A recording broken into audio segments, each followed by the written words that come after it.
Malam pertama umat manusia tidak pernah benar-benar sunyi. Di bumi yang masih muda, setelah darah pertama tertumpah, sejarah manusia berjalan pincang namun tidak berhenti. Nama itu Sais.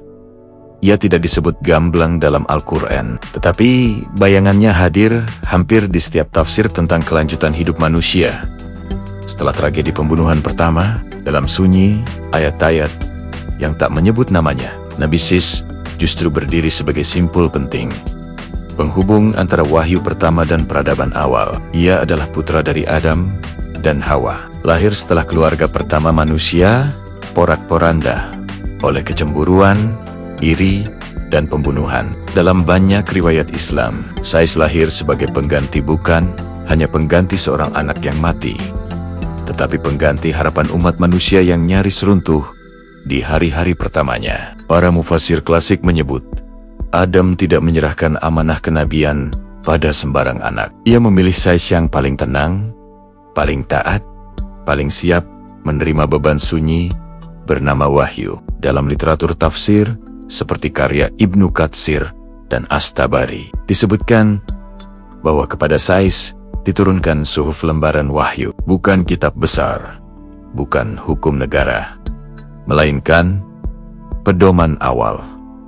Bagaimana manusia hidup, bekerja, berkeluarga, dan mati tanpa melupakan Tuhan. Sekitar 50 suhuf, kata sebagian riwayat. Angka ini tidak diverifikasi teks suci, tetapi konsisten muncul dalam tradisi Islam awal. Di sini, jurnalisme sejarah diuji. Antara iman dan data, antara keyakinan dan bukti. Yang menarik, jejak Sais tidak hanya hidup dalam Islam. Dalam Bible, ia dikenal sebagai Set. Ia disebut sebagai anak yang diberikan Allah sebagai ganti Habel. Dari Set inilah, menurut silsilah Taurat, lahir garis keturunan para nabi hingga Nuh. Dua kitab besar, dua tradisi besar, bertemu pada satu titik. Manusia tidak dibiarkan tanpa bimbingan, bahkan ketika sejarah baru saja ternoda oleh pembunuhan. Namun, siapa Sais di luar kitab? Mitologi Mesopotamia, teks-teks Yahudi kuno, dan tradisi lisan Timur Tengah menyimpan potanggen menarik. Dalam beberapa kisah apokrif, Set digambarkan sebagai penjaga ilmu pengetahuan. Adam termasuk pengetahuan tentang perbintangan, musim, dan perhitungan waktu.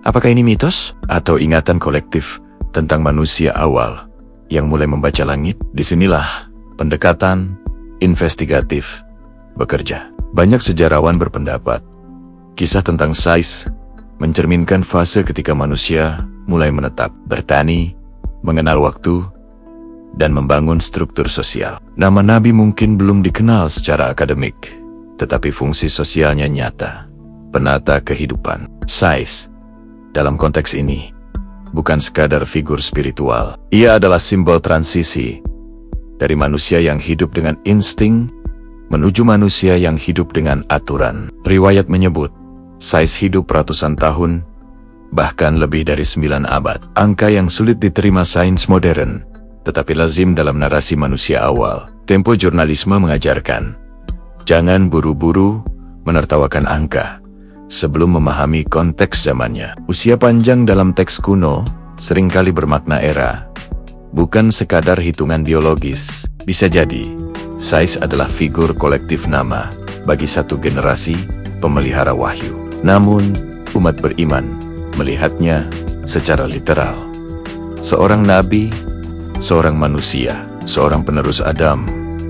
Tentang wafatnya, tidak ada kepastian. Beberapa tradisi menyebut makamnya berada di wilayah Syam antara Palestina dan Lebanon hari ini. Klaim itu berdiri berdampingan dengan klaim lain tanpa bukti arkeologis yang tegas. Dan mungkin memang tidak perlu, karena yang ditinggalkan Sais bukan bangunan, bukan kerajaan, bukan monumen. Yang ia wariskan adalah kesinambungan, bahwa setelah dosa pertama, Tuhan tidak meninggalkan manusia sendirian. Dalam tradisi Islam, Sais digambarkan mewasiatkan amanah kenabian kepada putranya, Anusi, lalu berlanjut hingga Nabi Nuh. Garis lurus itu penting.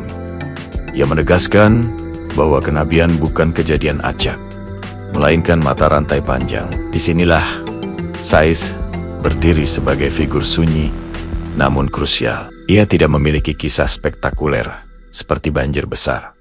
Tidak pula mukjizat visual. Ia bekerja dalam diam mendidik, menata, menjaga. Jika Adam adalah awal dan Nuh adalah penyelamat peradaban, maka Sisay adalah jembatan yang sering dilupakan. Dokumenter ini tidak mencoba mengagungkan mitos, tetapi mengajak penonton bertanya, mengapa figur sepenting ini justru nyaris tak dikenal? Mungkin karena ia hidup di masa ketika sejarah belum ditulis, hanya diingat. Atau karena ia mengajarkan hal paling mendasar tauhid dan ketertiban yang justru sering dianggap biasa. Namun dari Sais, kita belajar satu hal penting.